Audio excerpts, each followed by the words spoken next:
2024-এর জুলাই গণ অভ্যুত্থানের বছর পেরুবে মঙ্গলবার। দেশের সবচেয়ে বড় এই অভ্যুত্থানের আত্মত্যাগের স্বীকৃতি জুলাই ঘোষণাপত্র এখনও প্রকাশিত হয়নি। 1 বছর পেরিয়ে গেলেও জুলাইয়ের আন্দোলনকারীদের আকাঙ্ক্ষা ছিল এই ঘোষণাপত্র।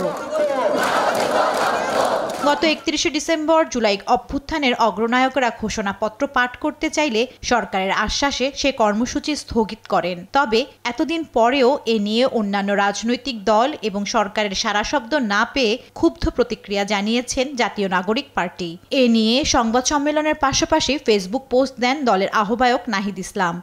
তাদের কাছে যদি অভ্যুত্থানের আকাঙ্ক্ষাটা গুরুত্বপূর্ণ হতো তাহলে তারা সেটাতে জোর দিত।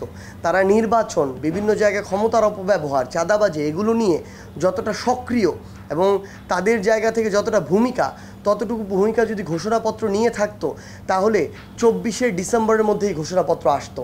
অন্য কারো উপর ভরসা না করে 3 আগস্ট নিজেরাই ঘোষণাপত্র পাঠ করবেন বলে জানান এনসিপির উত্তরাঞ্চলের মুখ্য সংগঠক সার্জিস আলম। ডিসেম্বর গেল, জানুয়ারি, ফেব্রুয়ারি যেতে যেতে আবার এই জুলাই চলে এসেছে। কই কেউ তো এটা নিয়ে একটা প্রোগ্রাম দেয় নাই। তাহলে আমাদের মনে হয়েছে যে আমাদের এর উপরেই দায়বদ্ধতা আছে। একটা রাজনৈতিক দলের আমরা একটা অংশ, এটা সত্যি, কিন্তু আমরা জুলাইয়ের যে নেতৃত্বে ছিলাম এই দায়বদ্ধতা আমরা পৃথিবীতে কোনোদিন এড়াতে পারবো না যতদিন বেঁচে থাকবো। সো কোনো রাজনৈতিক দলের কাছে যদি এটা গুরুত্বপূর্ণ না হয় তাহলে আমাদের নিজেদের জায়গা থেকে আমাদের নিজের করতে হবে। এই সরকারের কাছে যদি এটা গুরুত্বপূর্ণ না হয় তাহলে এটা এই সরকারের ব্যর্থতা, কিন্তু আমাদের দায়বদ্ধতা যেটা এটা আমাদের পূরণ করতে হবে। এই কারণেই ওই 3 আগস্টের আগেও যদি রাজনৈতিক দলের সাথে কথা বলে এই অন্তর্বর্তীকালীন সরকার এই ঘোষণাপত্র দিতে পারে তাহলে আমরা দিব না, কিন্তু যদি না দেয় তাদের উপর আমাদের ওই আস্থাটুকু আর নাই যে আমরা তাদের জন্য অপেক্ষা করব, আমরা 3 আগস্টে দিয়ে দিব। সরকারের উপর আস্থা হারিয়েছে এনসিপি বলেও মন্তব্য করেন সার্জিস আলম।